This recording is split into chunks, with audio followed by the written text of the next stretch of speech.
So winter, I think, has finally made it here in Northeast Ohio.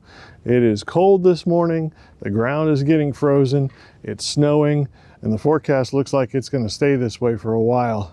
We should get a couple inches of snow on Thursday, turn everything white, and I'm looking forward to it. I'm, you know, I've said before in my other videos, I'm kind of sick of this mud season. And what I want to do this week is finally get into this pile. I counted them the other day. I think I've got like 36 logs here that need cut up and processed. So this week, I think I'm going to get them all processed into rounds and get them ready to split. That's the way I kind of like to do things, you know, one step at a time. I don't know. I don't know if I'm going to cut the whole pile or not, but I'm going to sure give it a shot. And I got to lay out a bunch of pallets over here. This is my saw horse. It's an ash log that just happened to split perfectly right down the middle. So I laid it out and keeps me from dulling my chain. It works, so I like it, but it's a little, I don't know, I'll find something better to do with it eventually. But so I'll bring the logs over with the tractor, I'll cut them up, and like I said, I'll put some pallets out down here, lay all the rounds down, and I had to take something back. I said, oh, I just split those into those bins this last 2 videos ago. That doesn't work. It's better to split them over where you're going to stack them. That's always the best way to do it. Split where you're going to stack. So what I'm going to do is I'll just put all the rounds over here, and I'll use the tractor, and as I split, I'll bring them over with the tractor, bring all the rounds over, and start filling this stall here. Got a pretty good start on it. That's about not quite a face cord, but I'm going to fill that up, and it's not going to take long to fill that with that pile of wood. So got to get ready to do it. So let me set up the wood yard, and then we're going to break out the Stihl. That's right, MS500i. We're going to let the big dog eat. So hopefully that'll be fun. All right. So I'm pretty well set up here. I got my pallets set up, and I got a little platform to keep my feet out of the mud. I'm going to change out the blade on this. I don't think we need the 36-inch blade for cutting up rounds. So I want to talk a little bit about the MS500i now that I've had a little while to use it, and tell you what I think about it. It is awesome. Let's just get right to the point. It's expensive, but it is a fantastic saw. I said in a previous video, I started on Farm Boss, an MS290, which is a great saw. I love that saw.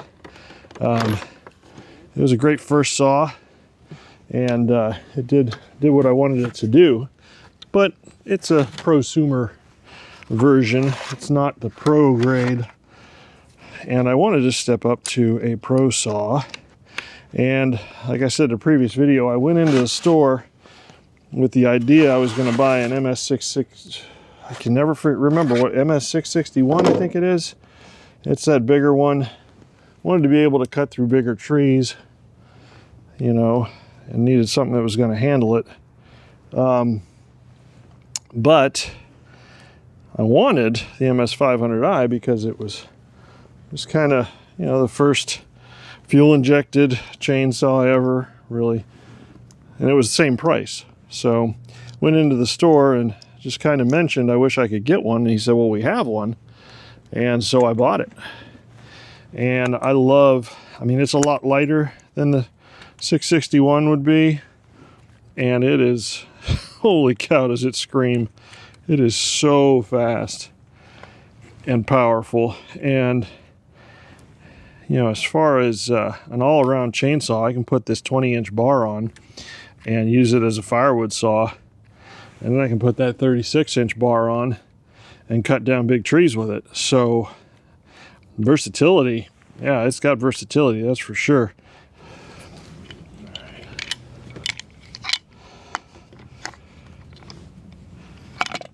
I love that these nuts don't come off, and I think that would be wise if Stihl put that feature on every one of their saws.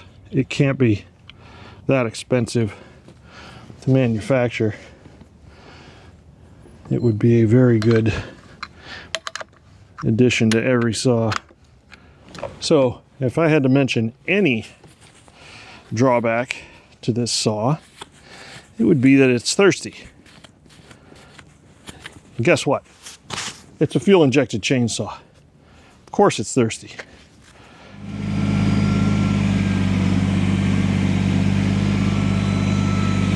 gonna put it over here and then get a bunch more on the forks.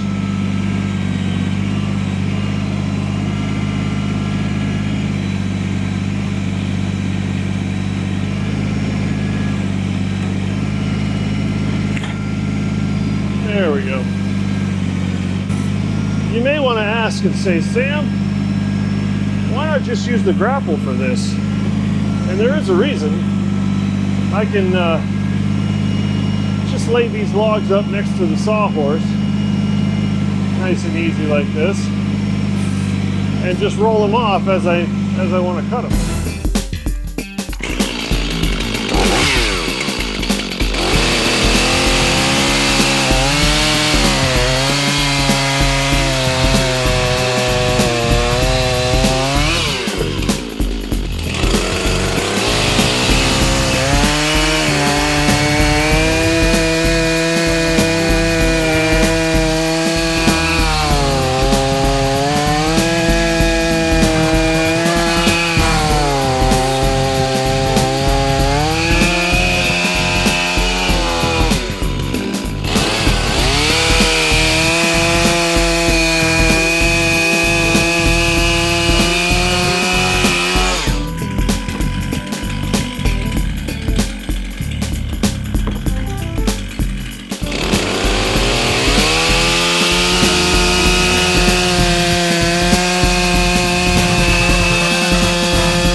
Oh boy.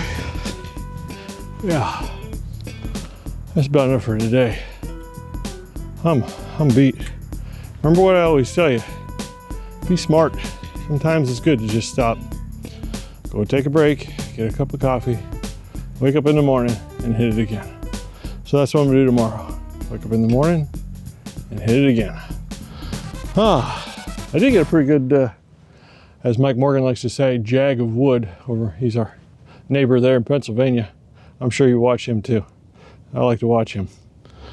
Anyway, we'll get another jag of wood in the morning. See you then.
What do you know? There it is. That whole pile done. And the whole pile is in a pile of rounds. Oh my God, does that look beautiful? Freaking love that. So, the Stihl MS500i. Yeah, I'll say it again, it's awesome. I really, really like this saw. It fits me, that's for sure. Not too heavy, definitely plenty of power. It runs, and I cut every single one of these logs in less than 2 days. I mean, yesterday I worked for half an hour, I think, maybe a little over half an hour, not quite an hour. And today I worked for probably 2 hours, maybe a little over 2 hours. So a total of maybe, let's just be generous and say 4 hours. I cut all of this. She's a bad boy, I like her. Anyway, appreciate you watching. If you could find one, you know, get you one if you want. Hey, I'm not endorsed by Stihl. I'm a little guy. You know, you're just listening to an average guy telling you exactly what he thinks. And this is a great chainsaw. So anyway, I'll catch you next time, next week. We're gonna do some splitting, that's for sure. Maybe I'll do some tomorrow, but next week, splitting.